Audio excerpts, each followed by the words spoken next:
आज आहे रविवार, तर रविवारचा आम्ही मिसळपाव खायला बाहेरच जात असतो. दर रविवारी जात असतो. तर निघालेलो आहोत आम्ही विहार इथे मिसळपाव खायला. तर बघा आमच्या नाशिकमध्ये ना खूप रस्त्याचे कामं चालू आहेत कुंभमेळ्यामुळे. सगळीकडे जिकडे बघावं तिकडे रस्त्याचेच कामं चालू आहेत. तर आलेलो आहोत आम्ही मिसळच्या ठिकाणी जिथे खातो तिथं. दरवेळेस आम्ही ना इथेच येत असतो. आम्हाला इथलीच मिसळ आवडते. तर आलेली आहे आमची मिसळ. खूप छान असते आणि एकदम रस्सा पण गरम गरम असते आणि टेस्टी आहे यांची मिसळ. अजून बऱ्याच ठिकाणी मिसळ आहेत पण मला तिथली आवडत नाही, त्याच्यामुळे आम्ही इथेच येत असतो. आम्हाला सर्वांना इथलीच मिसळ आवडते. तुम्हाला पण कुठली कुठली मिसळ आवडते ते पण तुम्ही नक्कीच कमेंट करून सांगा. तसं आपली नाशिकची मिसळ एकदम फेमस आहे. मिसळ खाऊन झाल्यानंतर मग थोडीशी लस्सी पिली, छान वाटतं लस्सी पिल्यानंतर.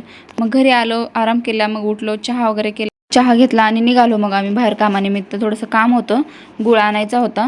शनिवार रविवारी सुट्टी असते ना, त्याच्यामुळे मग काय बाहेरचे कामं करायचे असतील तर मग शनिवार रविवार असतो, त्याच्यामुळे आम्ही शनिवारी किंवा रविवारी जात असतो बाहेर. हा पूल कुठला आहे ते पण मला नक्कीच कमेंट करून सांगा. नाशिककर ज्यांना माहिती आहे त्यांनी पटापट कमेंट्स करायच्या. छत्रपती शिवाजी महाराजांचा पुतळा पण कुठला आहे ते पण मला कमेंट करून सांगायचं आहे. बऱ्याच ठिकाणी काल फिरलो आम्ही. गंगेवरती आलो, 7-7:30 वाजले होते आम्हाला घरी यायला. गंगेवरती आरती चालू होती वाटतं. मग दुपारी मिसळ खाऊन येताना थोडासा भाजीपाला घेऊन आलेलो होतो. मग ते भाजीपाला थोडासा निवडला आणि रात्रीचा स्वयंपाक पण करायचा होता. दुपारी मिसळपाव खाल्लं होतं त्याच्यामुळे रात्रीचा एवढा काही स्वयंपाक करायचा नव्हता. थोडंसं काहीतरी थोडीशी साधी भाजी पोळी केली तर होऊन जातं.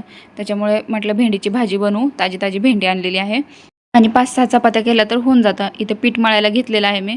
पीठ वगैरे मळून घेतलं. पीठ मळून ठेवते म्हणजे चांगलं मुरतं पीठ. मग लगेच भेंडी स्वच्छ धुवून ठेवलेली होती. लगेच कट करायला घेतली भेंडी स्वच्छ पुसून. कसं चांगलं स्वच्छ पुसून घेतली ना भेंडी मग चिकट होत नाही भेंडी. दुपारी जेवण छान झाल्यामुळे रात्रीचं जेवायचं एवढं काही नसतं आमच्या इथं सगळ्यांचंच. थोडंसं काहीतरी केलं ना तर होऊन जातं तेवढ्यामध्ये. भेंडीची भाजी करायला घेतली, लगेच तेल वगैरे टाकलं पॅनमध्ये. तेल टाकून घेतल्यानंतर थोडासा लसूण ठेचून घेतलेला होता. ठेचून छान लागतो लसूण त्याच्यामध्ये. तेलामध्ये लसूण टाकून घेतला, थोडासा लालसर होऊ दिला आणि मग नंतर भेंडी टाकून घेतली. मी तेवढंच टाकते आणि तिखट आणि मीठ आणि थोडंसं कूट टाकायचं, जास्ती कूट नाही टाकायचं भेंडीमध्ये. मग ते चिकट चिकट होतं जास्ती कूट टाकल्यानंतर.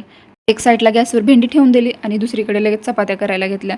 तर चला, कसा वाटला आजचा माझा मिनी ब्लॉग नक्कीच कमेंट करून सांगा. इकडे भेंडी झालेली आहे, इकडे चपात्या झालेल्या आहेत आणि तुम्ही पण सर्वांनी या जेवायला. बाय.